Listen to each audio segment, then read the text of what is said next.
Ladies and gentlemen, this is going to be the last video that I make before I start my channel.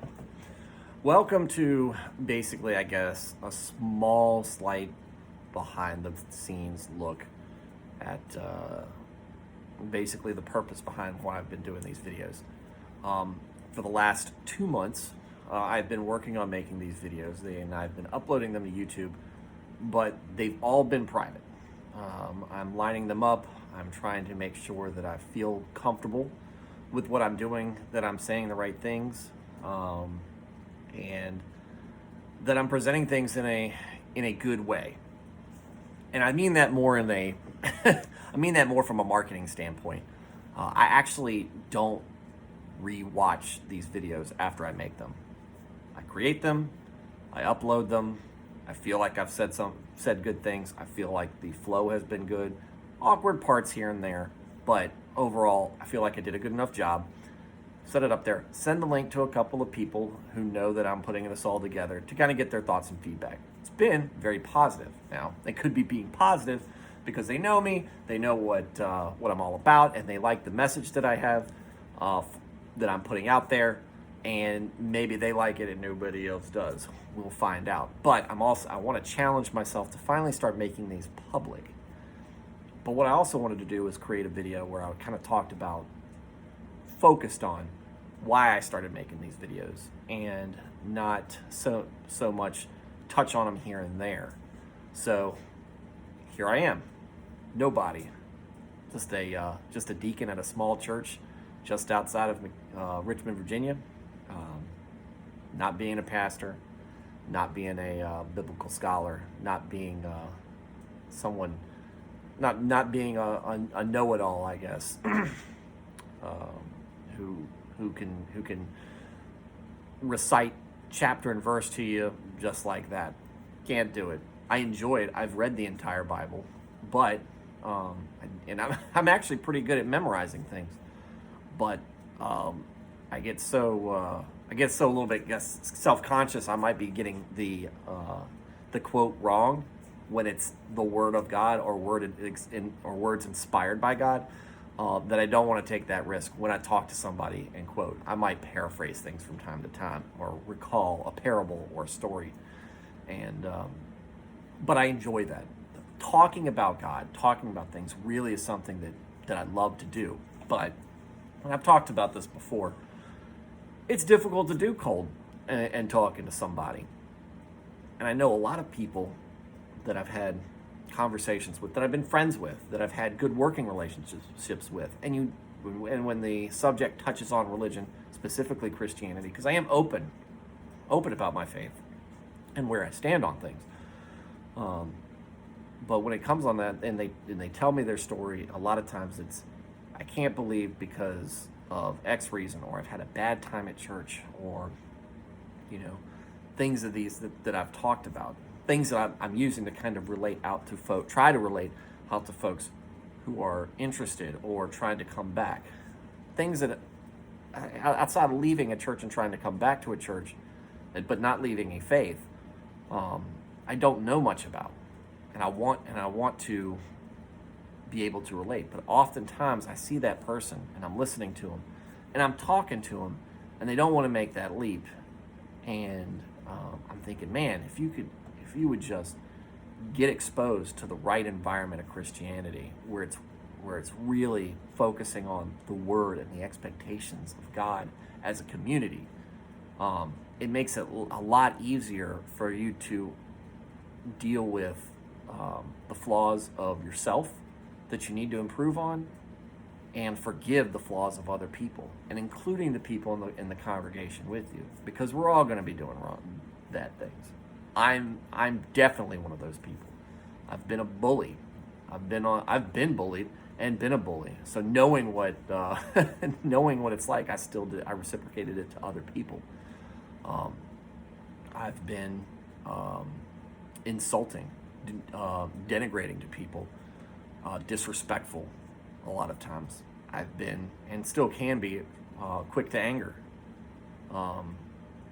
Things that I deal with my personality. Now, maybe that's all objective. Maybe I'm not as quick to anger as some, and maybe I'm not as kind as I feel like I am at times either. But I try to take the good and the bad with myself.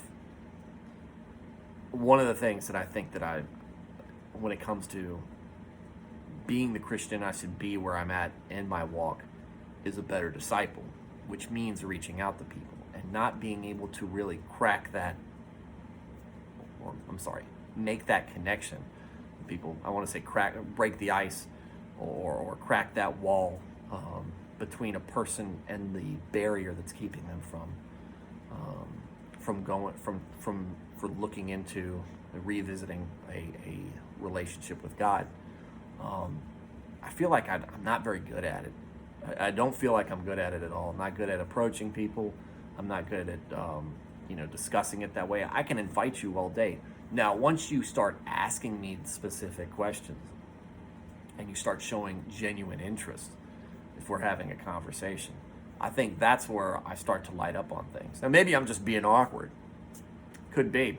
This whole thing could be pretty awkward. I don't know, but it feels right from my perspective. And I felt like, maybe if I just started making videos about, my outlook on things, and just be me, just be average, just be open and honest about myself and my problems and my successes, that people can look at me and say, you know what, he might be a little weird, or you know what, he guy's just like me. But either way, they might say, no, he's not. That's not what I pictured when I had a bad impression of people who go to church. I thought that they were all, relative prudes, and haughty people who look down their nose at everybody and think that everything they do is right, and try to cover up all the bad things that they do, or don't even believe that they do anything wrong. That's not the case. There are people like that out there. We've talked about this at length, and as we go through the Bible, when we start doing this chapter by chapter or verse by verse, whatever walkthrough of the Bible, we'll definitely see instances where folks act like that. So I understand if you've been turned off because of those reasons, but I still want you to come back, because that's important. You shouldn't let the actions of somebody else dictate your own salvation.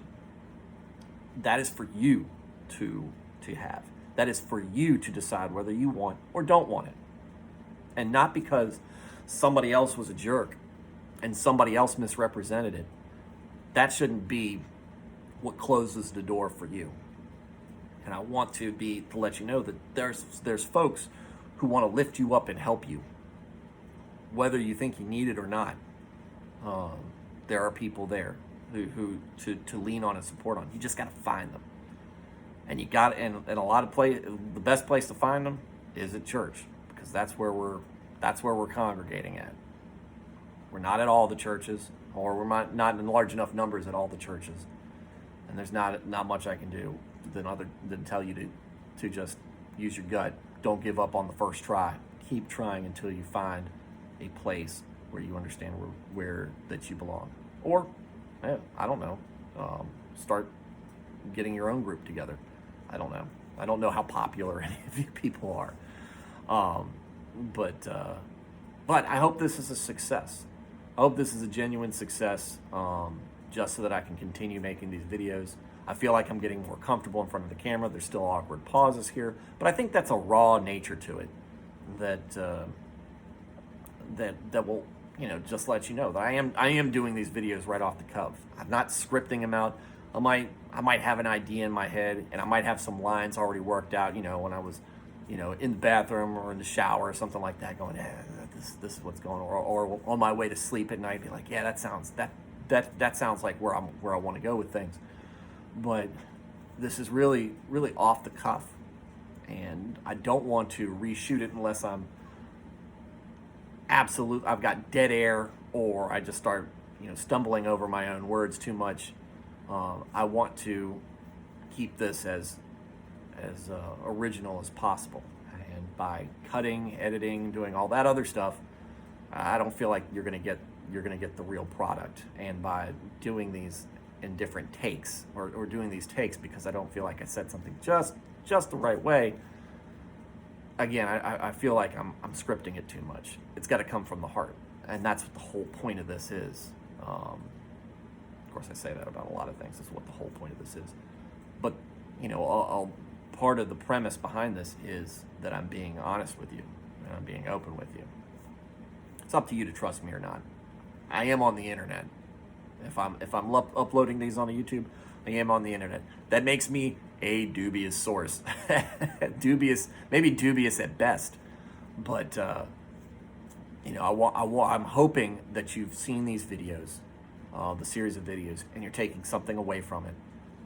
Whether you are a believer, or new to coming into it, or just looking around, or looking for somebody to laugh at, because I believe in something you find silly. But I hope that you come away with a positive impression of what this is all about, because this is supposed to be positive, even in tough times, even when it's difficult, even when things aren't going our way and we're faced with tragedy, loss, obstacle after obstacle in front of us. We want to know that there's a positive point behind all of this, even if it's pitch black. The road ahead looks as pitch black as possible. There is a light. There is a light there, and you just gotta keep trudging through it. And there should be people along the way to help you, because that's what we're for. That's what fellowship is all about. That's what being friends in Christ is all about, is helping each other up when we're stumbling and when we're lifting up. I see people in my life that I like that are struggling with things at times. I see people that I don't like struggling with at times. I try to understand that sometimes my problems with a person are my problems with a person, and not that a person has a problem. And just because I have a difficulty getting along with them, that doesn't mean that they're not deserving of salvation. And so even when I see them have problems, you get that part of the back of your head, like, good, yeah, that guy deserved it. At the same time, you think, or at least I think, man, he really needs some help, and I hope he gets it. And I wish I was a better person that I could put my problems and issues behind and reach out to them. Or I wish that I was the kind of person that, even though we don't get along, I can come up to them and get them to respect me, because I just don't feel like I am. And that's part of my own problem. My own problem when it comes to discipleship is sticking out that hand and not coming across as an arrogant jerk or doing it resentfully. That's not how I want it to come across. That's not how it should ever come across. You don't help somebody in that way. Acting superior doesn't get anybody anywhere in a situation like that. You don't grow personally from that, and that person doesn't forget that, even though you helped them. It was backhanded. So anyway, like I said, this is my challenge to myself, to make one last video before I start making them public, before I get the deluge of, before I expose myself to the potential of a deluge of internet comments that are negative and off-putting. I know they're going to be there, but I'm hoping for some positivity to come out. I'm hoping that I get a couple of comments for people saying, "Thank you for posting this. It helped me greatly." Maybe that's the only video of mine you see, and if it helped you, I'm glad.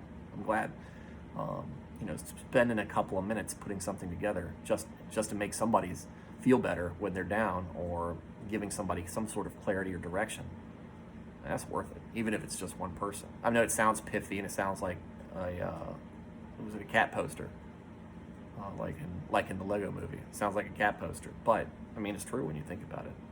Wouldn't you feel good if you spent 15, 20 minutes of your day saying something productive that you found productive, and it did help one person?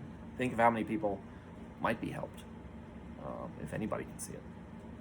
Anyway, if you want more of these videos, if you want to continue following the things that I have to say and the interesting things that I'm going to be reading in the Bible, then like and subscribe.